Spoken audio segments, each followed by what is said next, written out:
நாட்டுப்பற்றாளன் செய்திகள் வாசிப்பது வாசுகி தாமோதரன். கோவை சிங்காநல்லூரில் சட்டவிரோதமாக குப்பைகளை குவித்த 4 பேருக்கு ஒரே நாளில் தலா 1 லட்சம் வீதம் அபராதம் விதித்து கோவை மாநகராட்சி நடவடிக்கை மேற்கொண்டுள்ளது. இதுபோன்ற நடவடிக்கைகளில் ஈடுபடுவோர் மீது கடுமையான சட்ட நடவடிக்கை மேலும் அபராதம் விதிக்கப்படும் என கோவை மாநகராட்சி ஆணையாளர் அறிவித்துள்ளார். வக்பு திருத்த மசோதா ஏற்பு. கேரளாவில் வக்பு வாரியத்தில் 2 முஸ்லிம் அல்லாதவர்களை சேர்க்க கேரள உயர்நீதிமன்றத்தில் மாநில அரசு ஒப்புதல். புதிய வக்பு வாரிய திருத்த மசோதாவின்படி ஷியா பிரிவு முஸ்லிம்களையும் சேர்த்து வக்பு வாரியத்தை மறுசீரமைக்கப் போவதாகவும் தகவல். அதிமுக ஆட்சி காலத்தில் கோவையை நவீன பகுதியாக மாற்றி கோவை ஆர்எஸ்புரத்தை மையமாக கொண்டு நகர மேம்பாட்டு பணிகள் நடந்தது.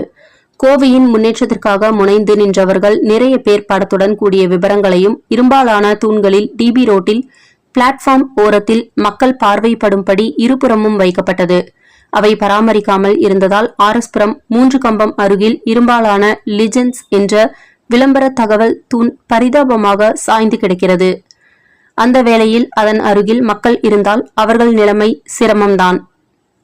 மாநகராட்சி அந்த லெஜெண்ட்ஸ் என்ற விளம்பர தகவல் இரும்பு பலகைகளை சரி செய்ய வேண்டுமென தன்னார்வ நுகர்வோர் உரிமை பாதுகாப்பு நிலைமையும் கேட்டுக்கொள்கிறது.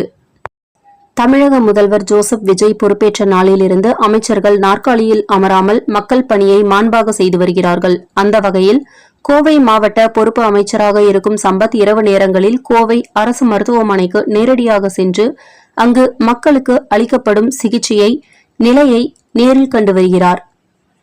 இதேபோல் கோவை காந்தி பார்க் அருகில் இருக்கும் சுகாதார மையத்திற்கு சனிக்கிழமை இன்று வந்திருந்த அமைச்சர் சம்பத் கால்களை இழந்த 3 நபர்களுக்கு செயற்கை கால் கொடுத்து அதோடு சுகாதார மையம் மக்களை சார்ந்து மாண்பாக பணியை செய்ய வேண்டும் என அன்பாக அழுத்தம் கொடுத்து அங்கிருந்து புறப்பட்டு சென்றார்.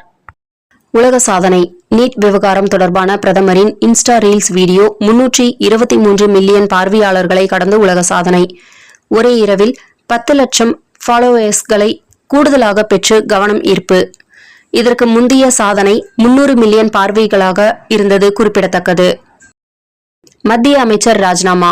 நீட் தேர்வு வினாத்தாள் கசிவு விவகாரத்தில் நெருக்கடி முற்றியதால் ராஜினாமா செய்தார் மத்திய கல்வி அமைச்சர் தர்மேந்திர பிரதான். மாதம் தவறாமல் வெளிவரும் நாட்டுப்பற்றாளன் பத்திரிகையின் செய்தியாளராக பணிபுரிய விருப்பம் உள்ளவர்கள் கீழே உள்ள நிர்வாக அலைபேசி எண்களில் தொடர்பு கொள்ளலாம். 7947789115 மற்றொரு எண் 9944341033. நாட்டுப்பற்றாளன் யூடியூப் சேனலில் விளம்பரம் செய்து பயன்பெறுங்கள். நமது நாட்டுப்பற்றாளன் செய்திகளை அறிந்து கொள்ள யூடியூப் சேனலை சப்ஸ்கிரைப் செய்யுங்கள்.